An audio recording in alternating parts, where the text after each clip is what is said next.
viewers on YouTube. A St. Paul man is known for pushing the limits of the First Amendment. But tonight, police and prosecutors say he crossed the line, sexually assaulting a woman and attacking her with a taser. The FOX9 investigators spoke to the man a year and a half ago. And a warning for you tonight, the story contains some graphic details. Here's Tom Lydon. At the end of the day, I'm just trying to inform the public about the rights that you have as an American citizen. Anthony Wickless calls himself the Minnesota Guardian. On his YouTube channel, the baby-faced 20-year-old conducts what he calls First Amendment audits, essentially walking into public buildings and rudely interrogating public employees against their wishes. No, you don't have a right to do that. So I can... Wait, why don't I have the right to do that? Don't I pay for this building? Don't I pay for your salary as a taxpayer? What's your name? You're a government employee. I'd like to know my public servant's name. What is your name, servant? What's your name, servant? Wickless also trails police, and that's what he was doing Sunday night in St. Paul when police say he stalked a woman who appeared to be having a mental health crisis and was especially vulnerable. According to criminal charges, he told her his name was Tony and he was an expert in de-escalation. He never said he was a cop, but she saw a police scanner and tactical gear in his Crown Vic. She says he offered her a ride home and began making sexual advances, offered her money for oral sex, then began masturbating.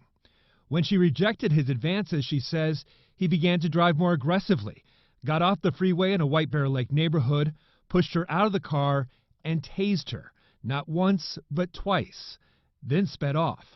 But she got his plate. St. Paul police arrested Wickless Monday night, and today he was charged with second-degree assault and criminal sexual conduct in the 5th degree. What do you mean, what am I doing?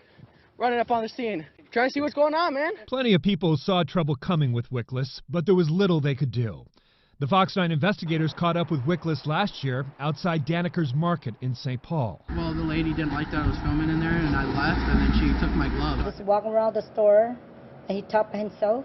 The owner kicking him out for the 3rd time. We're so scared, so we told him to leave. Everybody's welcome, right? Until it gets weird. He'd also been kicked out of Mucci's Italian across the street. The whole time, camera in my face. Ramsey County had warned its employees to be courteous to him as long as the behavior wasn't threatening. If there is a lesson to be learned also, I would say we would have learned it the first time. This is a movie that doesn't need a sequel. There have been plenty of sequels with more than 100 videos. Along with so-called collaborators, he's hit the DMV. I just said, do not kill me. The post office. Ma'am, this is not a job. This is a job, ma'am. It's called invasion of privacy. It is not, ma'am. It doesn't matter what I said. You better get that camera off of me. And the lobby of the Bureau of Criminal Apprehension. Holy 4D for us? There's no expectation of privacy in a public setting. So you can't expect privacy if you're in a public place. But there is a right not to be harassed. You I agree. But the more confrontational the video, the more clicks it gets. Minnesota Guardian has 13,000 subscribers and more than 2 million views. Enough traffic to make money. How much, he won't say. Do you consider yourself a member of the press or the media? I do. I believe that not only am I part of the press, but everybody is. That's part of the First Amendment, freedom of the press.